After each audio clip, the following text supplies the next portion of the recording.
Hello, my name is Nicholas Grant, 37 years old. I was once a major in the United States Army. Now I sit here in a small apartment on the outskirts of Denver, Colorado, gazing out a misty window where the faint outlines of the Rocky Mountains loom like a reminder that my life has changed forever. I am no longer the brave soldier who marched through battlefields, nor the eldest son who carried the weight of the world on his shoulders. I'm just Nick, a man with scars on his body and soul trying to rediscover the meaning of the word family. But to tell my story, I need to take you back to the beginning, where it all started, where I once thought I understood love and sacrifice. I was born and raised in Fort Collins, Colorado, a small town with tree-lined streets of oaks and red brick houses nestled close together. My family lived at the end of Maple Street in a modest two-story home with a white picket fence faded by time. That was where my parents, George and Eleanor Grant, raised the three of us siblings. I was the eldest, followed by my brother Dylan, 4 years younger, and our little sister Lily, 7 years my junior. We were a middle-class family, not wealthy but never wanting for anything. My father was a mechanic, a tall, broad-shouldered man with rough hands always stained with motor oil. He was a man of few words, but when he spoke, his words carried the weight of a sledgehammer. My mother, on the other hand, was a petite woman with blonde hair who worked as a secretary at a law firm. She had a warm smile, but eyes that always held a trace of worry, the kind of worry only a mother has, constantly fearing for her children. My childhood was like a simple yet warm painting. I remember summer afternoons when Dylan and I would ride our bikes around the neighborhood pretending to be fighter pilots, while Lily, still too young, toddled behind on her short legs, yelling for us to slow down. Dad would sit on the porch reading the newspaper, occasionally looking up to shout, "Watch out for cars, you two!" Mom would be busy in the kitchen preparing sandwiches or a batch of fragrant cookies. Life back then was uncomplicated, as if the entire world revolved around Maple Street and the laughter echoing from our backyard. But what shaped me most, perhaps, were my grandfather's stories. My grandfather, Charles Grant, was a Marine in World War II. Whenever he visited, he'd sit in the old armchair in our living room recounting tales of his time on the battlefield, of comrades, of facing death. His voice was low and gravelly, his eyes clouded with age, but still bright when he spoke of courage and camaraderie. "You know, Nick," he once said, placing a hand on my shoulder, "being a soldier isn't about winning. It's about protecting the ones you love." Those words carved themselves into my mind like a smoldering ember burning steadily in the chest of a 10-year-old boy. It was those stories that led me to a military career. At 17, I announced to my parents that I wanted to join the Army after graduating high school. It was a winter evening, and we were gathered around the dinner table as Mom ladled pumpkin soup into bowls. I still remember the way she dropped the spoon onto the table with a sharp clink. "No way, Nicholas!" she nearly shouted, her eyes wide with horror. "Do you know what your grandfather went through? The scars, the nightmares. Do you want that for yourself?" My father, usually silent during arguments, spoke up this time. "Nick, you're a smart kid. You could go to college, become an engineer or a doctor. The Army isn't the place for you." His voice was heavy, as if he were trying to steer me away from a path he knew would be filled with blood and tears. But I had made up my mind. I couldn't fully explain the feeling, it was just that something bigger, stronger was driving me. Perhaps it was the fire my grandfather had kindled, or maybe it was a desire to test myself, to become a protector like he had been. I looked at my parents, trying to keep my voice steady. "I don't want an ordinary life. I want to do something meaningful." The argument dragged on for months. Mom cried, Dad shook his head, but I stood firm. Finally, when I signed the enlistment papers at 18, my parents just looked at me in silence. Mom hugged me tightly, whispering, "Promise me you'll stay safe, Nick." I nodded, but deep down I knew that promise was as fragile as a thread. The Army became my second home. I enlisted in 2006, starting as a private, training at Fort Benning, Georgia. Those early days were grueling.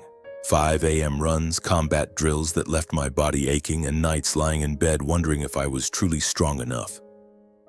But I pushed through.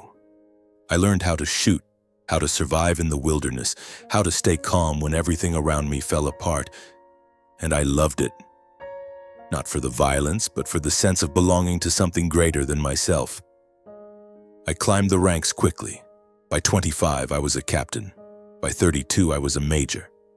I was deployed to Afghanistan, Iraq, and a few places I'm not allowed to name.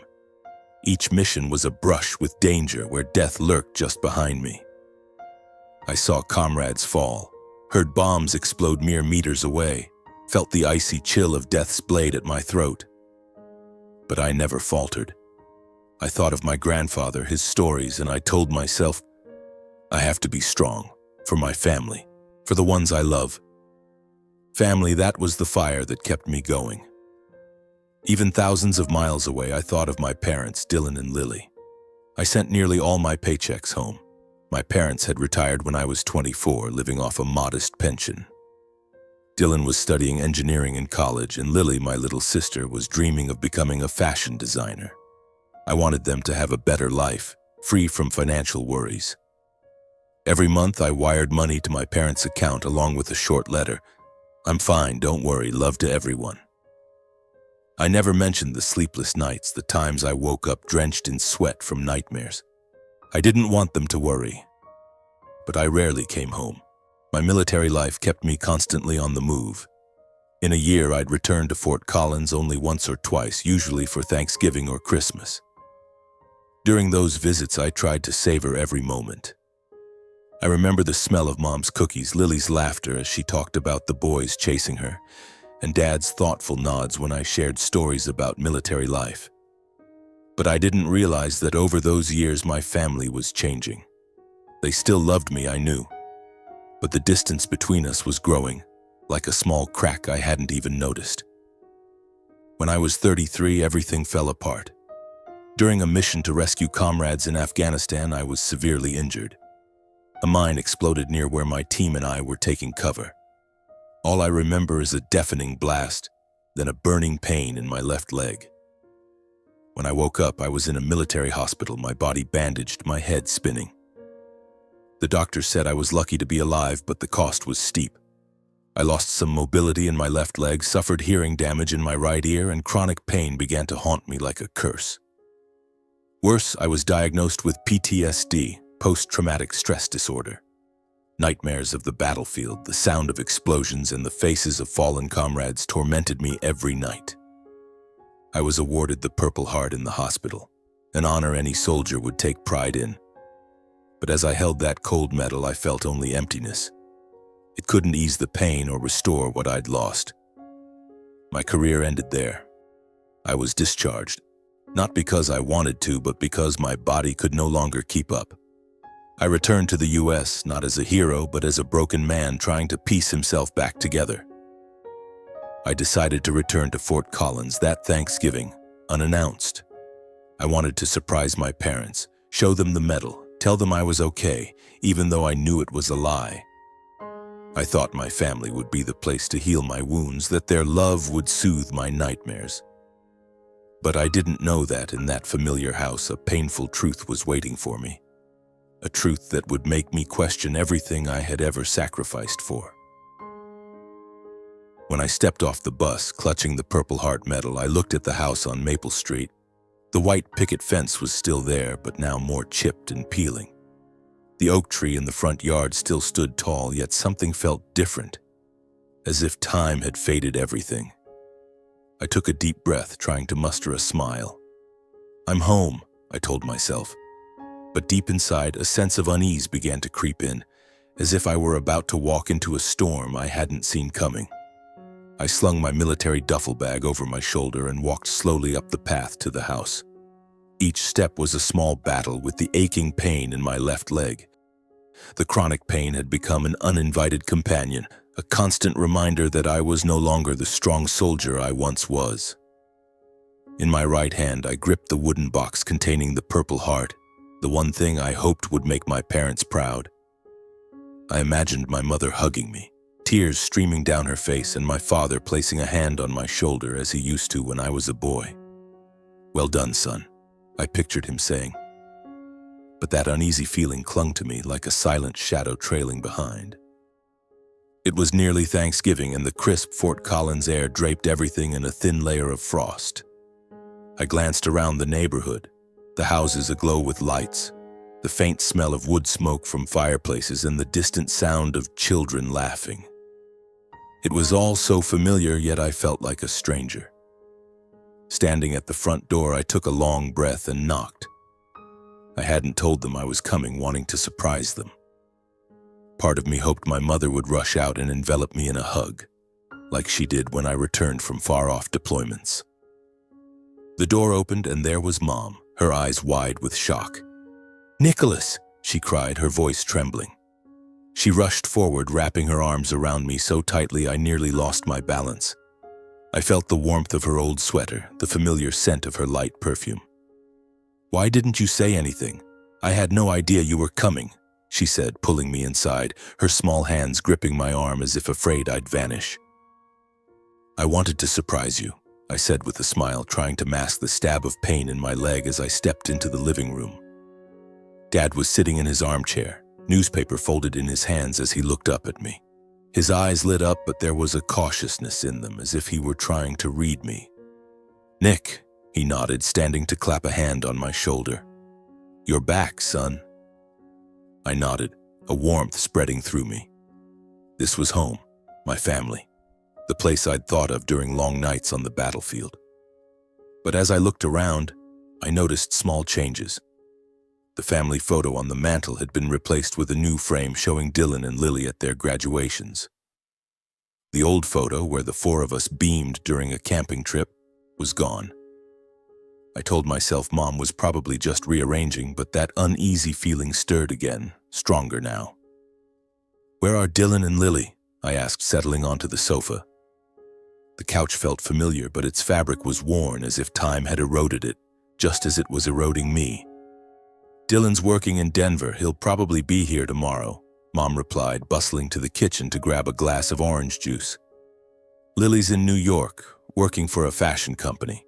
She's busy, but she promised to come for Thanksgiving." I nodded, feeling a pang of disappointment.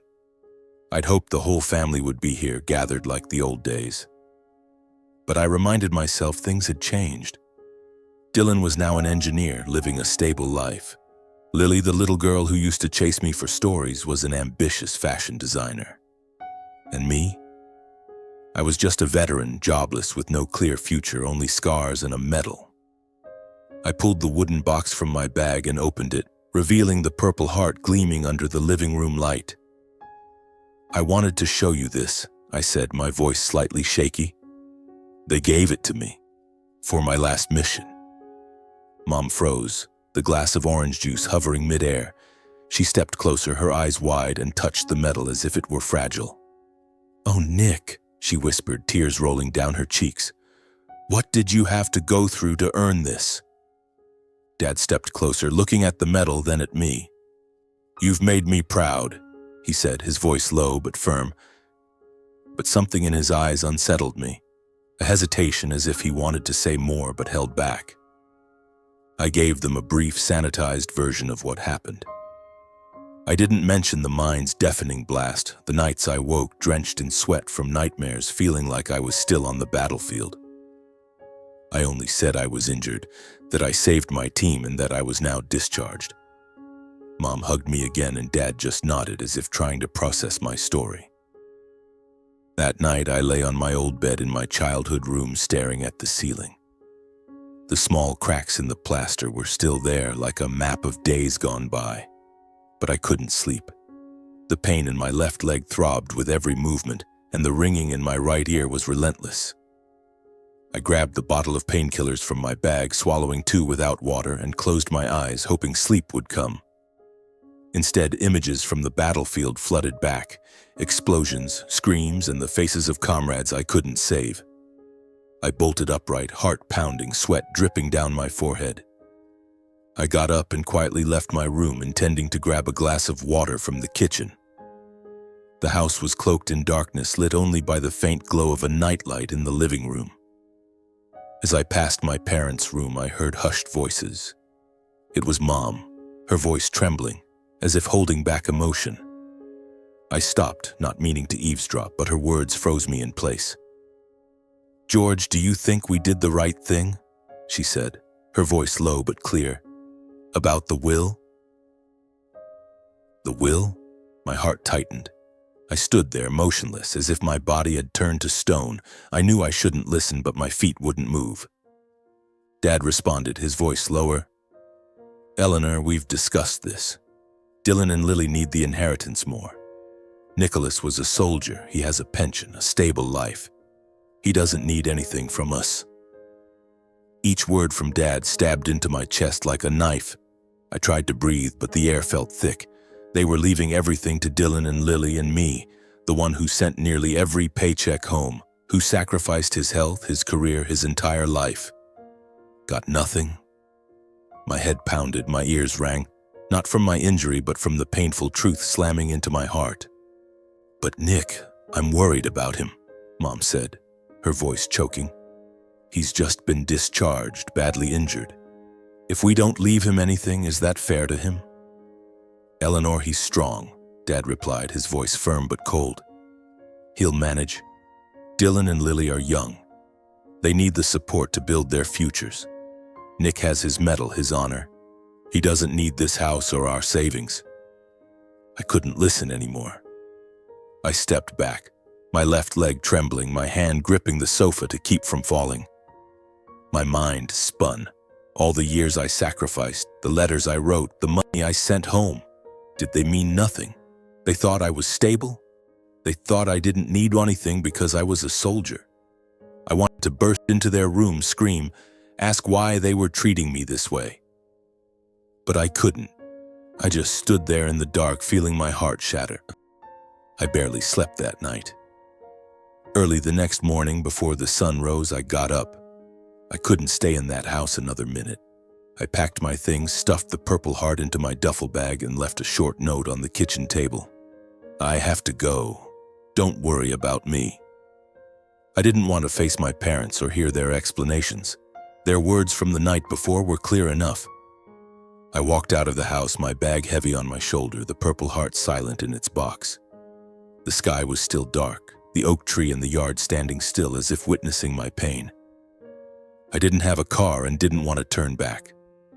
I limped to the bus stop a few blocks away, each step a stab of pain in my left leg, as if reminding me of everything I'd lost. At the stop, I sat on a cold bench waiting for the earliest bus to Denver. I chose Denver because of Jake, a battle buddy who once saved me during an ambush in Afghanistan. He'd said if I needed a place to start over, Denver was the place.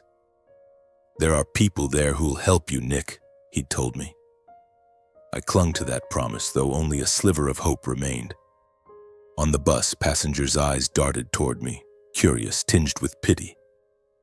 An older man noticed my limp, his gaze questioning, but he turned away.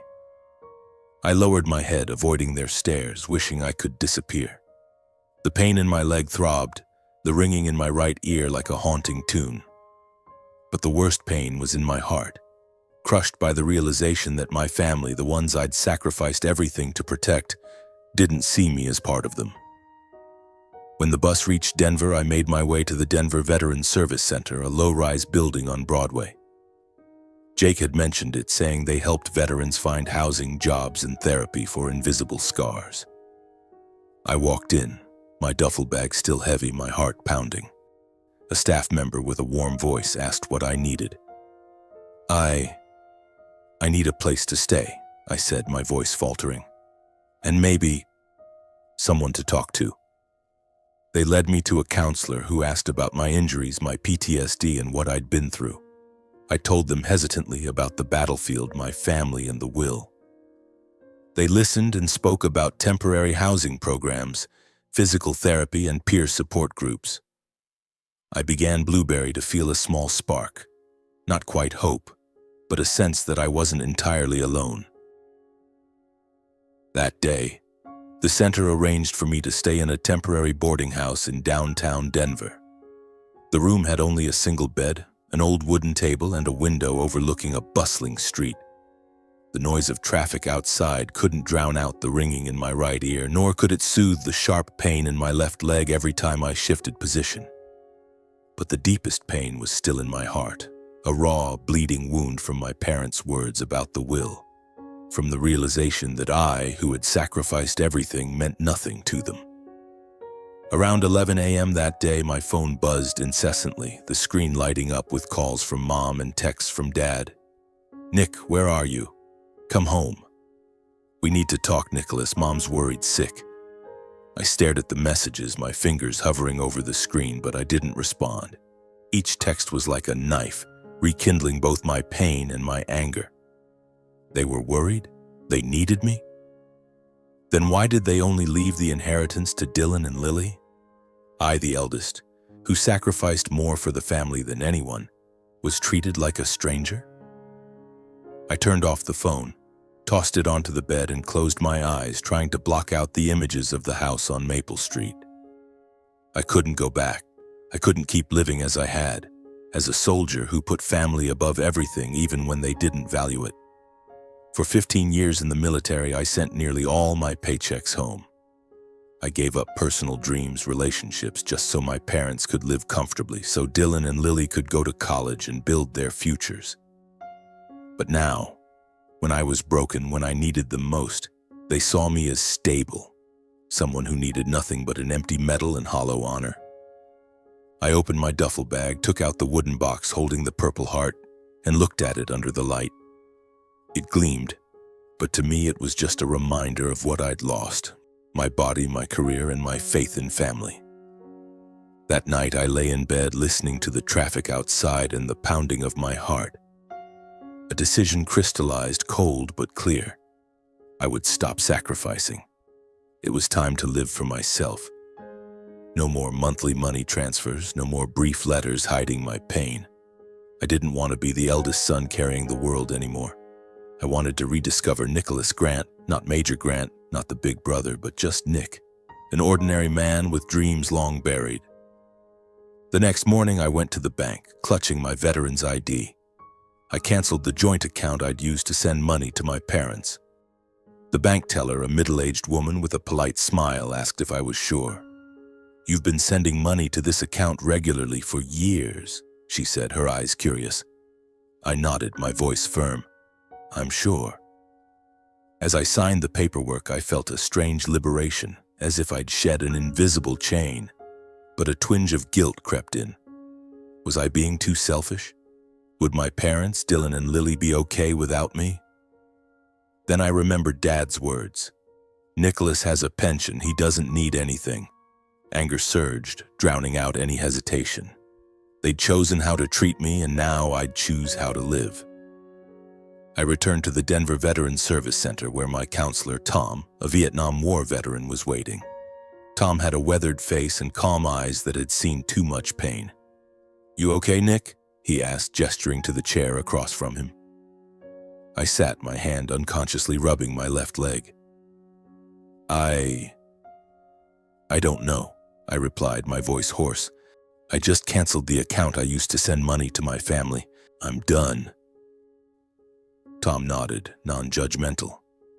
"The inner struggle is something we all face, especially when family hurts us. But you need to ask yourself, what do you want for your future?" I fell silent. Future. I hadn't thought about that word since the mine exploded in Afghanistan. All I'd known was survival. Now, faced with living for myself, I felt lost. Tom suggested I join a peer support group where veterans shared their post-war lives, their struggles, and their first steps toward reintegration. I hesitated but agreed. I didn't want to be a burden, and I knew I needed to do something to move forward. The center also arranged a small apartment for me through a veterans housing program, cleaner than the boarding house and subsidized. "This is a start, Nick," Tom said, placing a hand on my shoulder. "You don't have to do it alone." The weeks that followed were a blur of hope and despair. I started attending the support group at the center. For the first time, I sat in a circle of plastic chairs, facing men and women with scars like mine, not just physical but emotional. A man named Carlos, a former Marine, spoke of nightmares that woke him screaming as if still on the battlefield. A woman named Sarah, a former pilot, shared her feelings of uselessness in civilian life. I listened, and for the first time I felt I wasn't alone. When it was my turn, I faltered. "I'm Nick," I began, my voice trembling. "I was a major. I got injured in Afghanistan, lost some mobility in my leg, have tinnitus and PTSD. But what hurts most isn't the battlefield, it's my family. They don't need me." I told them about the will, my years of sacrifice, and the shock that drove me from Fort Collins. When I finished, the room was silent. Carlos nodded as if he understood. After the session, Sarah handed me a coffee, saying softly, "Give yourself time, Nick. You deserve to live for you." Those sessions helped me open up, if only a little. I also started physical therapy at the center, working on exercises to improve my left leg's mobility. Each movement was painful, but I gritted my teeth. I didn't want my injuries to define me. I attended counseling with Tom, learning to manage my PTSD.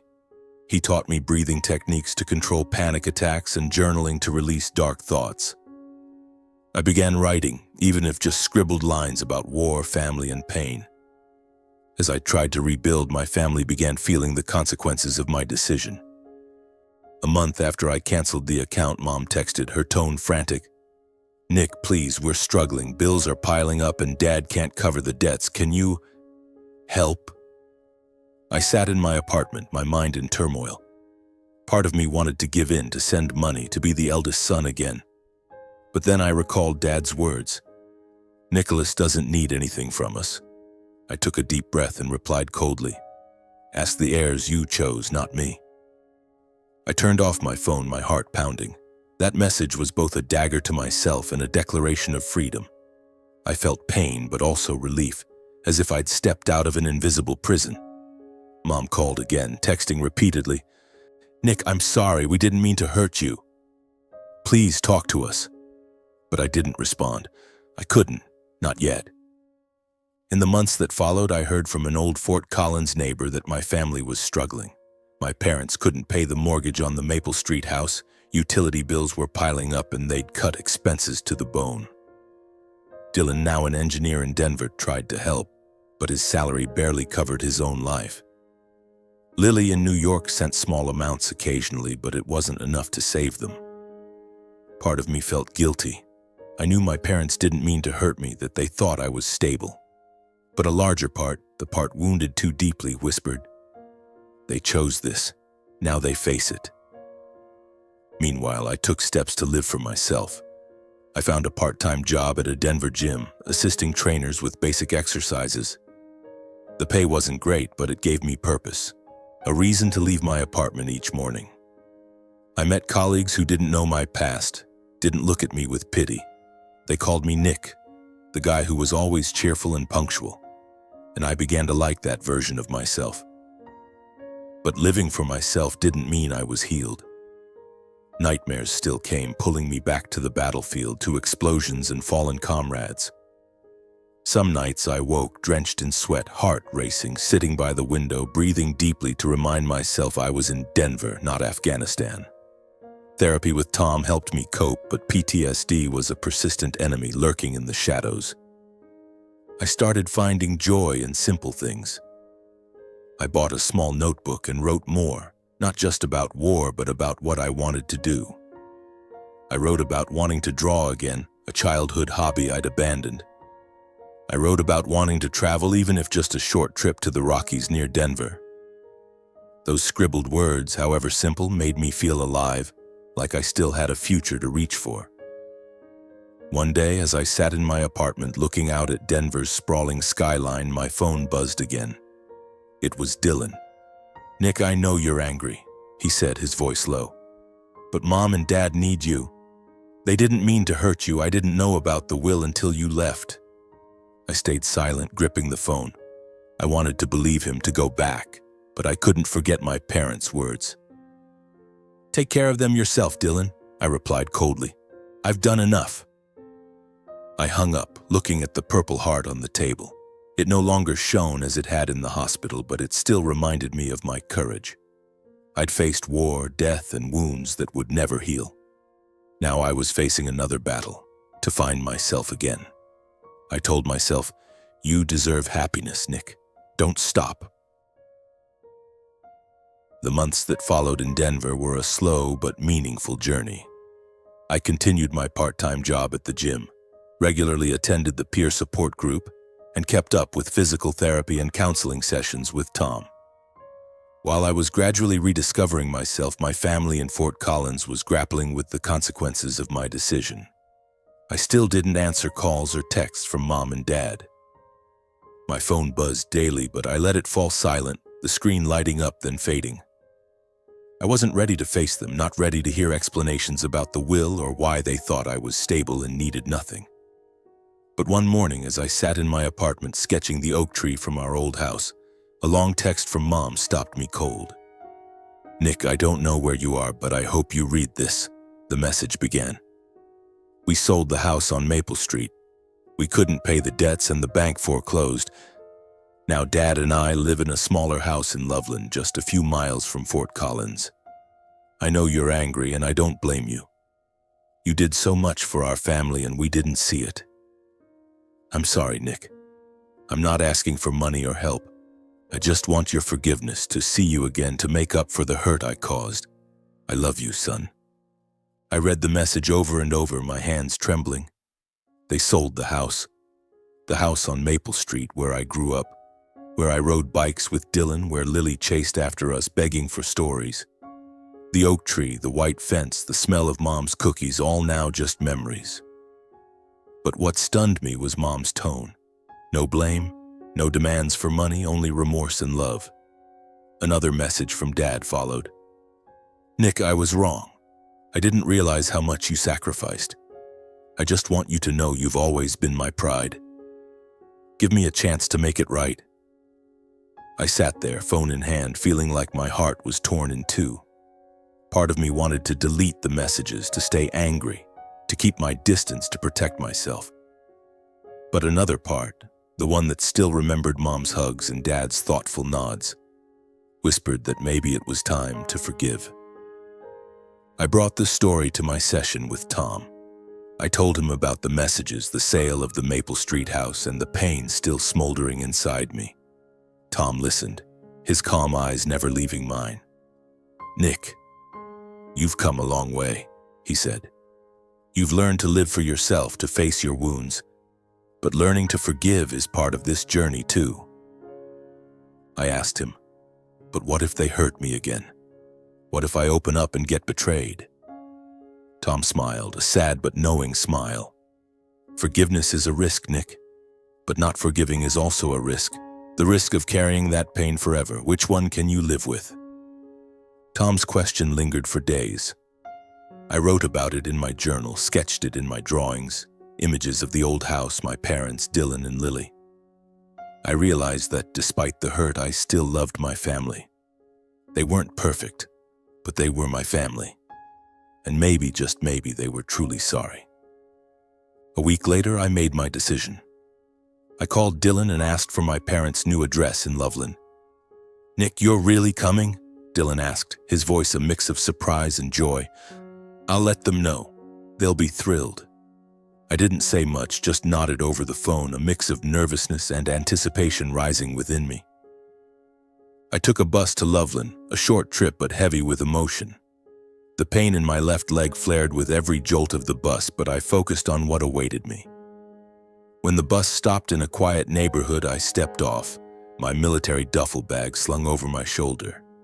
My parents' new home was a modest single-story house with a small front garden and a simple wooden fence.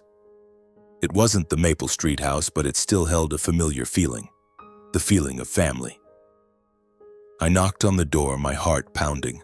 Mom opened it, her eyes widening, then she rushed forward and hugged me, tears streaming down her cheeks. "Nick, my boy," she choked out, her small arms wrapping tightly around me as if afraid I'd vanish.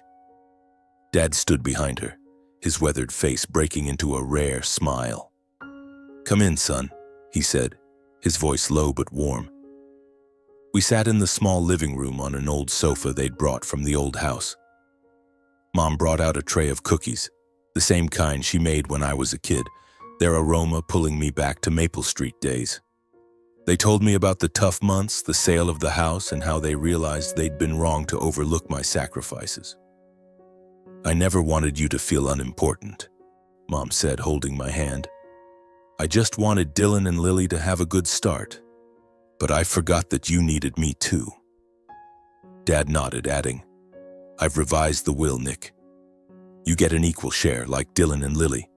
But more than that, I want you to know you're my pride. Not because of the medal, but because you're my son." I listened silently, feeling the walls around my heart crumble. I told them about Denver, the support group, my sketches, and the nights I fought nightmares. For the first time, I felt they truly understood me. Not as Major Grant, but as Nick, their son trying to heal. Dylan and Lily arrived that weekend, turning the reunion into a special occasion. Dylan brought a case of beer and a firm hug. "I'm sorry, Nick," he said. "I always respected you, but I didn't know how much you gave up." Lily, fresh from New York, gave me a hand-embroidered handkerchief, her eyes glistening. "I always bragged to my friends about my hero brother," she said. "But I didn't know what it cost you. I'm sorry, Nick." We ate dinner together around a small table in the new house. No turkey or twinkling lights like Thanksgiving, but that meal was warmer than any holiday I'd experienced. We laughed, shared stories, and for the first time in years, I felt I truly belonged. Dad placed my Purple Heart in a small glass frame on the table. It was no longer a symbol of pain, but a reminder of my journey. From the battlefield, through heartbreak, to this day of reunion. Returning to Denver after the reunion in Loveland, I felt a strange sense of relief, as if a heavy stone had been lifted from my chest. My family was no longer an open wound, but a part of my healing journey. Yet I knew my journey wasn't over. I was still searching for new meaning in life, not as Major Grant, not as the eldest son carrying the world, but as Nick, a man learning to live for himself. My job at the gym remained an anchor. Guiding basic exercises, chatting with clients, and hearing their everyday stories made me feel valued. The pain in my left leg still flared when I stood too long, and the ringing in my right ear remained an uninvited companion. But I'd learned to accept them just as I accepted the scars on my body and soul. Physical therapy at the Denver Veterans Service Center helped improve my mobility, even if only slightly. Counseling sessions with Tom taught me to confront my PTSD, to recognize that nightmares didn't define me, but what truly transformed me was painting. I started with simple sketches in my small notebook, the Rocky Mountains, the oak tree from our old house, my grandfather's face. Gradually, I bought watercolors, brushes, and a few cheap canvases from an art store near my apartment. I painted at night when Denver fell quiet, with only the ringing in my ear and the rhythm of my heartbeat for company. I painted the battlefield, not to dwell in suffering, but to turn those memories into art. My paintings were filled with bold lines and intense colors. A soldier standing amid smoke and fire, a helicopter soaring through a blood-red sky, a hand reaching out from rubble.